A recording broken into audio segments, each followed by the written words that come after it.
This is Algebra 2, Spring Test number 3 study guide. Number 1 tells us to solve these systems by graphing. The first equation, negative 3x minus y equals negative 10. Standard form isn't familiar for most of us to graph. Most of us don't like using the y and x intercepts. So the one we're most comfortable with is slope-intercept form. You have to convert this equation. In order to do that, you need to move negative 3x over. That leaves you with negative y on the left. When you move negative 3 from the left to the right, it becomes positive 3x, and you still have negative 10 on the right. You still don't have y by itself, though you have negative 1 times y. You have to undo that by dividing by negative 1. You have to do it to the other terms as well. And y equals negative 3x, positive 10 plus 10. So there it is in slope-intercept form. Most of us are more comfortable graphing that form. B tells you where to begin. Your y-intercept is your b value. On your y-axis, you're going to start or you're going to begin at 10. Your slope is negative 3. All slopes are considered fractions. Negative 3, you can put it over 1. That tells you to go rise, so it tells you to go up or down, down since it's negative 3. And over run tells you to go to the right since it's positive 1. So down 3 and to the right 1 would put our second point. From there, you need to draw as straight a line as you can in order to create, or in order to be able to estimate uh, these equations or the answer to this. So straight a line as you can through those 2 points. That's going to get us close enough for now. Okay, so there's your first equation. Your second equation, 4x minus 4y equals 8. Again, to put that into something that most of us can graph, move the 4x from the left to the right. When it goes to the right, it's positive, so when it goes to the right, it becomes negative. So negative 4y equals negative 4x, positive 8. And then in order to get x by itself, y by itself, you divide by negative 4. Do it to the other terms as well. So y equals a negative divided by negative is a positive 1. We'll write that in just for a second. X. Positive 8 divided by negative 4 is minus 2. So again, this is slope-intercept form. Most people are familiar with graphing that. Your b value tells you where to begin at negative 2. So right there. Your slope is 1. Again, slope is always a fraction. 1's going to be over 1. That tells you to go up 1 and go to the right once. So up once and over to the right once, or put your second point there. Again, as straight as you can, you need to draw your point to where you don't make a mistake, and we could see the estimation. Again, on your test tomorrow, that you won't have to estimate as much because the graphs will be drawn for you. You have to pick the ones that match the best. So through your 2 points as straight as you can, I'm not sure where that extra one came from, but through your 2 points, it's going to look something like that. And again, that's going to get us close enough for what we need for now. This is the point that we're interested in, the intersection right here. That point right there, if we gave it its coordinates, would be 3, 1. So in order to solve this system, the value for x would be 3, the value for y would be 1. And when you check those answers with the rest of the equation, or with both the equations, I should say, in place of x, we plug in 3 right there, times negative 3 is negative 9. And negative 9 minus 1, when you plug it in right there, is negative 10. That's a true statement. Same thing with the other one. 4 times 3 is 12. Minus 4 times y's value is 1 is 4. So 12 minus 4 is 8. So there's your solution to your system of equations. The second one, we're making, again, y equals mx plus b. You want to move negative 2x over and positive 1 over. So when you do that, you're left with y equals 2x. It was negative, it becomes positive, and positive 1 became negative 1. So y equals 2x minus 1 is a little quicker. Your b value is negative 1, so you're going to begin at negative 1. Your m value is 2, which is 2 over 1. Go up 2 and to the right 1. There's your second point. You need to draw as straight a line as you can on that one. And again, I'm going to leave the colors the same this time, just where we can go a little quicker for it. The second equation, you want to make it say y equals mx plus b. Move 4x over to the right. You're left with negative 2y on the left equals, it was positive 4x on the left, so now it's negative 4x on the right, and you still have negative 2. In order to get Y by itself, you divide by -2. Do it to the other terms as well. Divide by -2. Y equals a negative divided by a negative is a positive 2x, and a negative divided by a negative is a positive 1. Mx plus b. Your b value for this one is 1. It tells you where to begin right here. Your m value is 2. That tells you to go up to and over 1. It's always a slope. It's always a fraction, up to and over 1. So when we draw that point, we're going to go up to and over 1, and we draw a straight line through that. It'll look like this.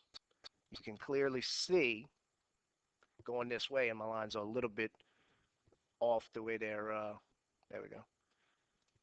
You can clearly see that that's making parallel lines. We can make we can draw that conclusion that those are parallel lines. We can also check that theory by saying, do they have the same slope value? And they sure do.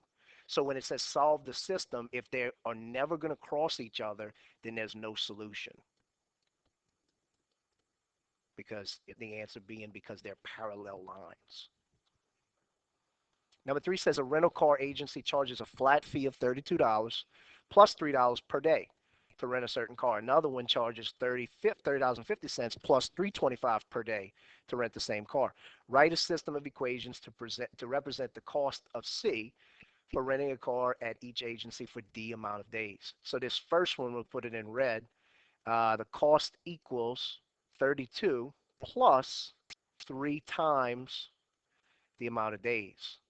The second equation, the cost equals $30.50, so it's cheaper than the other one for the first, the initial fee, plus $3.25 times the amount of days. Okay, so they charge you more per day, but it's cheaper up front. So your system of equations to represent the cost, that would be your system there, putting these two together. That would be your system. The second part says using a graphing calculator. That's not necessary. You don't need one at all. Find the number of days for which their costs are the same. Well, if you look at these two, the cost of the first one equals $32 plus 3D. If we plug that into the cost of the other one, then we're left with something that says 32 plus 3D, which is the value of C, equals $30.50 plus 325 D. So you set them equal to each other. So in order to solve this, move the smaller D over to the larger one. 3 is smaller than 325, so subtract 3D. If you do it there, do it here as well. $3, 3D minus 325, make sure you line your decimals up, leaves you with 25 cents times the amount of days plus 30.50 equals, you still have 32 on this side. So since you have 25 cents per day on the right now, let's move the other stuff. In this case, the other stuff is 30.50 to the left side. So that's positive $30.50 subtracted.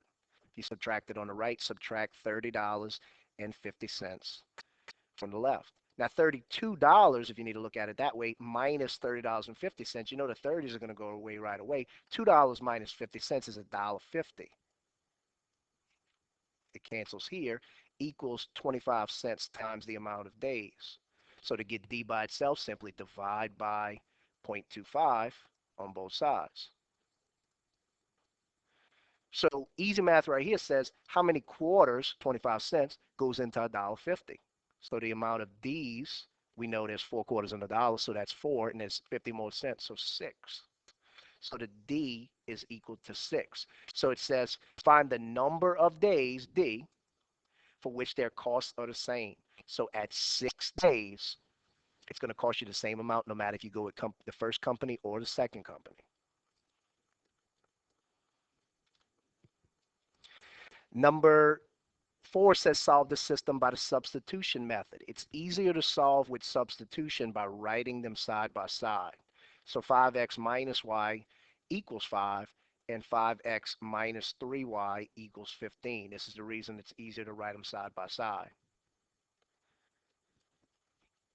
You need to isolate one of the variables. It doesn't matter which one you choose. Choose the one that you think looks the easiest. So comparing all of the variables up here, the y is the first y, this one here, is the only one that doesn't have a coefficient shown in front of it. So I'm going to isolate that one. If I want to move 5x over, it's positive on the left. I want to move it to the right, it's going to become negative. So negative y equals negative 5x positive 5. Then if I want to get y by itself, since that's what I'm trying to do, I'm trying to isolate y. Negative y is not good enough. This says negative 1 times y. I have to divide by negative 1. Do it here and here as well.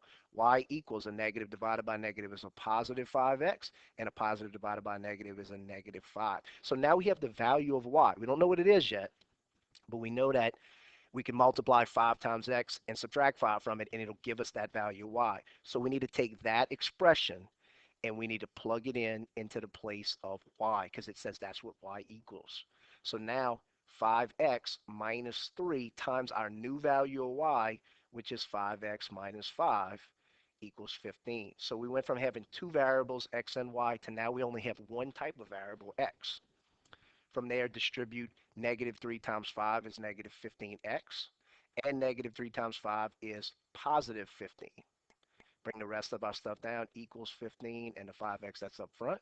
Combine your like terms at this step. 5x minus 15x is negative 10x, plus 15 equals 15. Subtract 15 on the left, subtract it on the right. So you have negative 10x equals 0. And then in order to get x by itself, divide by negative 10 and do it here. 0 divided by anything is going to be 0. So your x value is 0. Take that value and bring it back up right here and dump it into the isolated equation you made. So y equals 5 times 0 minus 5. Anything times 0 we know is 0. So y equals 0 minus 5, or y equals negative 5. So you have an x and a y value. You want to write them as x comma y, 0, negative 5.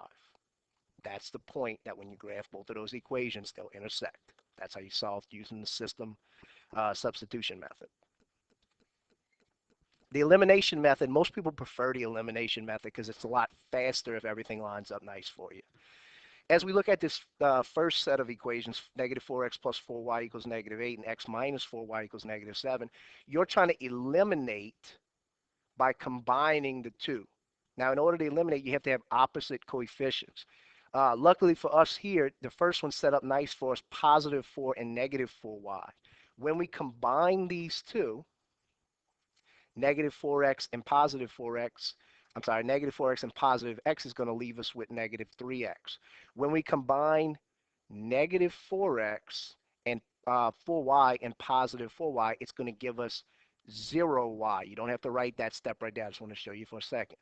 Equals, combine negative 8 and negative 7, you get negative 15. Anytime you have 0 times anything, it eliminates it from the problem.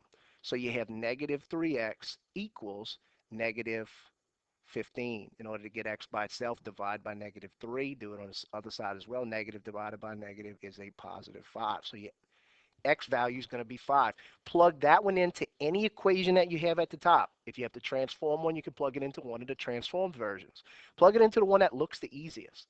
The second equation looks a little bit easier. So instead of x minus 4y, 5 minus 4y equals negative 7. Simplify that to get y's value. Move positive 5 over by subtracting it. If you subtract it there, do it here as well. It leaves you with negative 4y equals negative 12.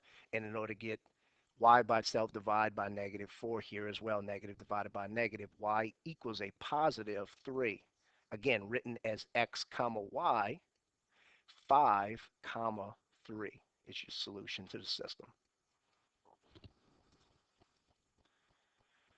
The same thing for number 6, except instead of having opposite coefficients for this one, we need to change one of them or both of them to set them up. In this case, we're actually going to have to change both of them. You can either find the least common multiple of 5 and 3, which is going to turn out to be 15, or the least common multiple of 3 and 2, which is going to come out to be 6. That one's easier. To me, it seems like it's easier. So we want to make 3. Our goal is to multiply this equation by whatever we have to multiply it by to make that 3 become 6. So that means we need to multiply that whole equation by 2. You can't just multiply this term by 2 to get 6y, even though that's our goal. You have to multiply every term. So 2 times 5x is 10x, and 2 times negative 6 is negative 12. So we're trying to get 6. We're also trying to get 6 out of this negative 2. And luckily, it's already negative for us. That's going to make the opposite of 6, which is what we need, because we need to eliminate it using 6 and negative 6. So you have to ask yourself, what do I have to multiply this whole equation by to get that negative 2 to become negative 6? We have to multiply it by 3. So distribute 3 to everything. Times 3x is 9x. 3 times negative 2y is negative 6y, and 3 times 4 is 12. So now we have two equations, and like the number 5 was set up for us, now we have two that are stacked correctly that have opposite coefficients, 6 and negative 6. So that eliminates y for us. So when we combine the rest of the terms, 10x and 9x is 19x. 6y minus y eliminates that. We got rid of y. Negative 12 and positive 12 gives us 0. So we have 19 times x equals 0. Get x by itself by dividing by 19. 0 divided by anything, x's value is 0. Plug x into one of the other equations. You can plug it into any of the equations that you have. You can plug it into the first two that are given or the two that you made. More than likely, though, the second two that you made are going to be larger, so it's usually easier to plug it into the first one of the two that you think is easier at the top. So I'm going to use the second equation. Numbers look 3 and 2 and 4 look better than 5 and 3 and 6 to me. So 3 times x becomes 3 times 0, since we just got a new value for x, minus 2 times y equals 4. Again, anything times 0 cancels itself out, so negative 2y equals 4. And then in order to get y by itself, divide by negative 2, do it here as well. Y equals negative 2. So you have an x value and you have a y value. Again, x comma y is 0 comma negative 2 for your solution. And we'll pick up with the rest of them on part number 2.